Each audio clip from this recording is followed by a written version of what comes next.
Hello अस्सलाम वालेकुम dear friends, मैं खुशामदीद कहता हूँ आपको अपने चैनल में। उम्मीद करता हूँ कि आप लोग खैरियत से होंगे। तैयारी अच्छी चल रही होगी, ज़ोरों शोरों से चल रही होगी फर्स्ट ईयर से 2021 एंड ऑनवर्ड, और पीएमएस और अदर एग्ज़ाम्स के लिए।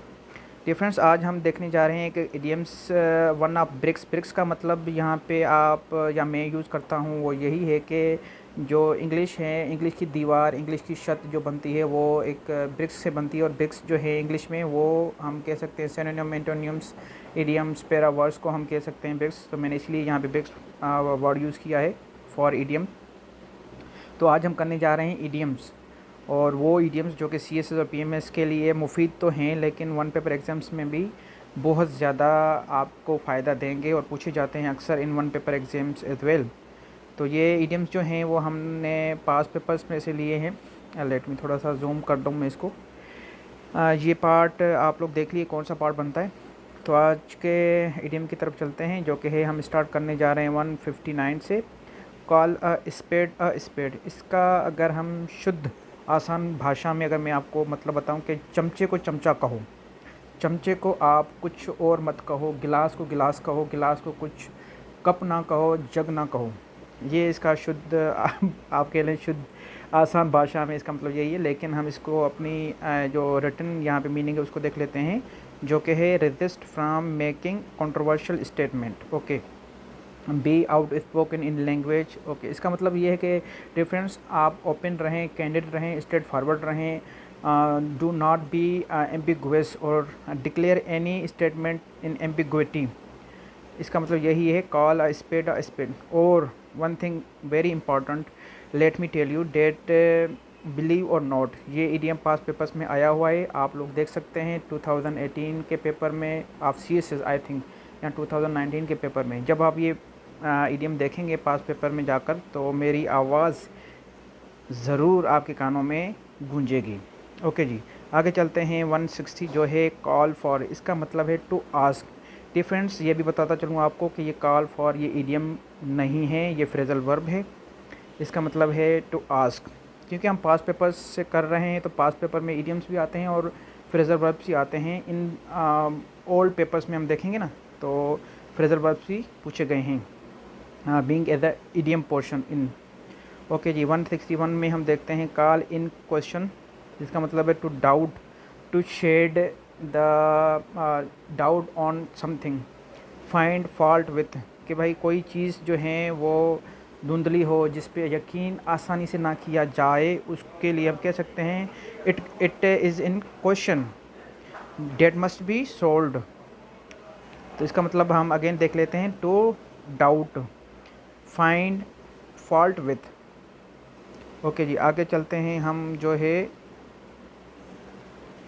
Carat and stick. अच्छा डिफरेंस, इडियम्स की एक ये भी खूबी है कि अगर आप इडियम्स को ब्रेक करोगे वर्ड्स में, तो आपको कुछ ना कुछ मीनिंग आपको ज़रूर समझ में आएगी। देखें डिफरेंस, अगर हम इसको ब्रेक करते हैं, कैरेट जिसका मतलब है अच्छा खाने वाली चीज़ है, इसका मतलब अच्छा पॉजिटिव चीज़ होगी, वाह वेल डन। ओके जी, दूसरा है हमारे पास स्टिक और नो। ये तो बहुत ही नेगेटिव चीज़ है, क्योंकि बचपन में बड़ी मार पड़ती थी टीचर से।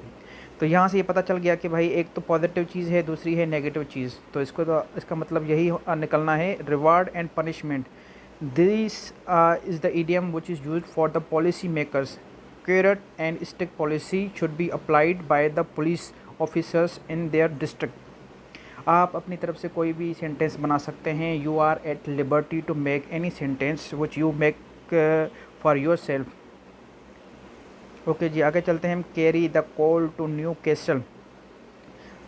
अच्छा, यहाँ पे देखें कैरी का मतलब क्या है, कोल का मतलब क्या है, न्यू का मतलब क्या है, कैसल का मतलब क्या है। अगर आप ब्रेक करेंगे तो आपको मतलब थोड़ा बहुत क्लियर हो जाएगा।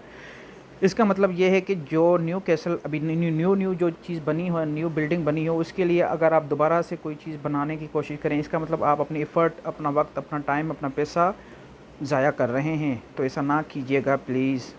ओके, आगे चलते हैं, स्पेंडिंग। इसका मतलब देखते हैं, spending time and energy in doing something that is useless and wastage of time, money, space, anything else you want to put in this blank.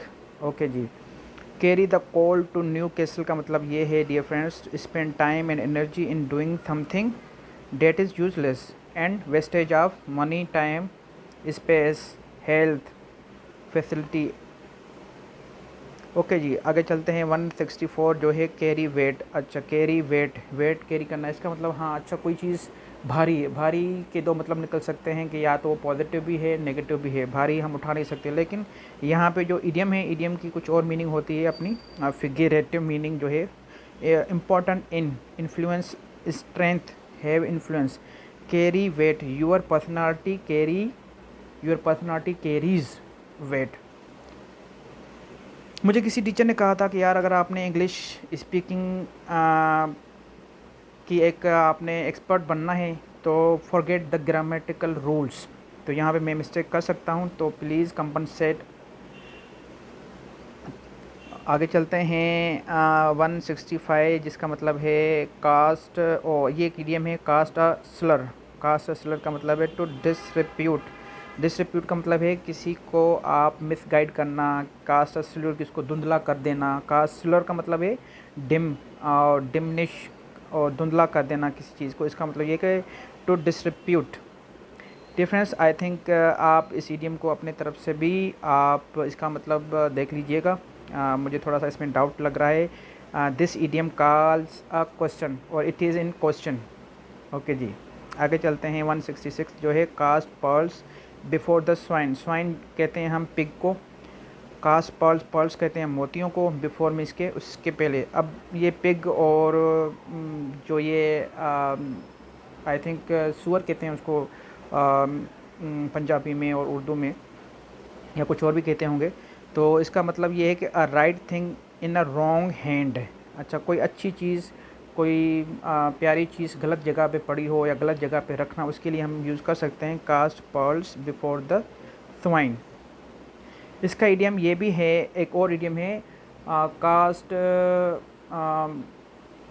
Cot before horse. Cart जो होते हैं ना, कॉट वो एक टांगे को कहते हैं मेरे ख्याल में। उसका भी एक है कि कोई बिगाड़ चीज़, जो डिसऑर्डरली कोई चीज़, अनफिटिंगली कोई चीज़ आप प्लेस करो, उसके लिए हम ये इडियम्स दोनों यूज़ कर सकते हैं, cast pearls before the swine और place cart before the horse.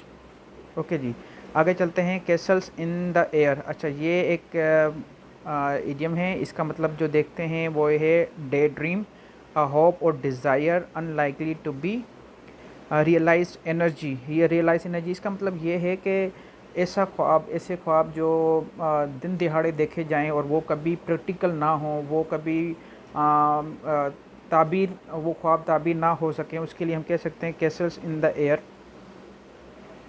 आगे चलते हैं 168 जो कि है कैट एंड डॉग लाइफ। अच्छा, cat and dog life, cat और डॉग ये आपस में बहुत ज़्यादा झगड़ते हैं, लड़ते हैं, लेकिन कभी कभी रेयरली वो कभी एक दूसरे के साथ मोहब्बत और प्यार के साथ भी पेश आते हैं।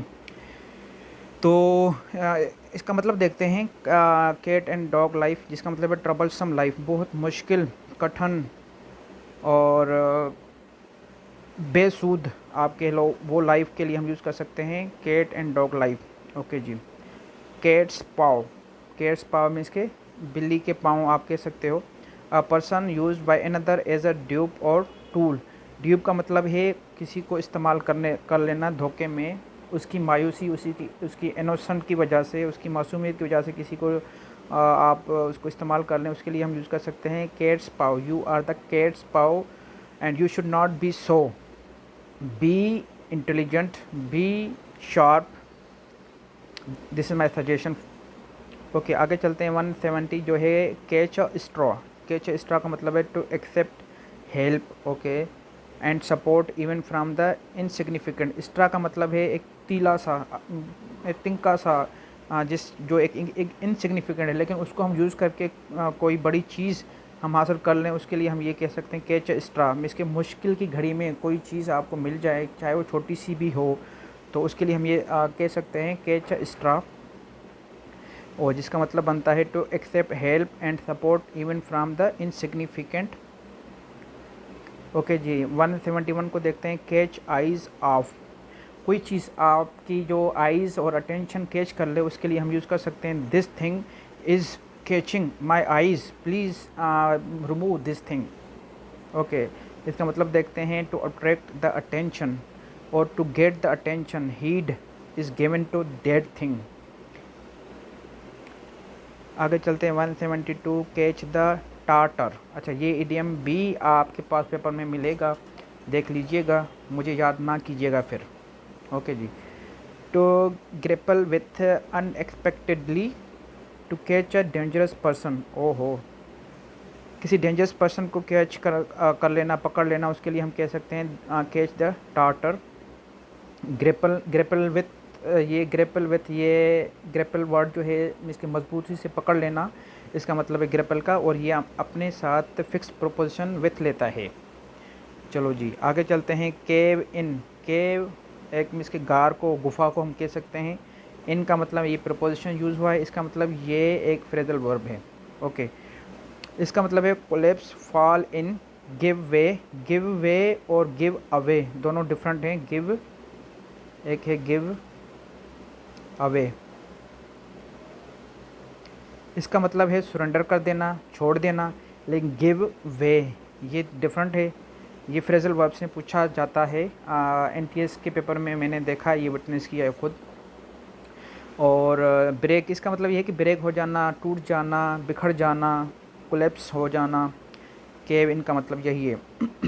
और गेव वे का मतलब ये यही है, और गिव अवे का मतलब सरेंडर है, छोड़ देना। अगर ये सब्सिडेंस का ये एक एज अ नाउन है, और इसका मतलब यही है, ब्रेक। ओके, आगे चलते हैं। Change the gear. ओ अच्छा जी, आप पहले गियर में चल रहे हैं इस वक्त फॉर सी एस 2021, तो this is my a very solid suggestion, change the gear, make it in third और fourth gear, because time is very short. Okay, हम चलते हैं इसकी मीनिंग की तरफ, जिसका मतलब है change one's approach in handling a problem.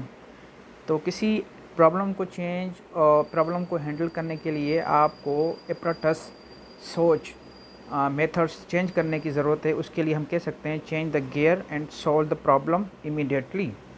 Okay, 175 है, चेंज्ड कलर। अच्छा, चेंज्ड कलर, चेंज जो है ये एक पास्ट पार्टिसिपल है, और वो पास्ट पार्टिसिपल हम इधर नहीं जाते। पार्टिसिपल क्या है इसको छोड़ें, हम ये ग्रामर का सेक्शन है।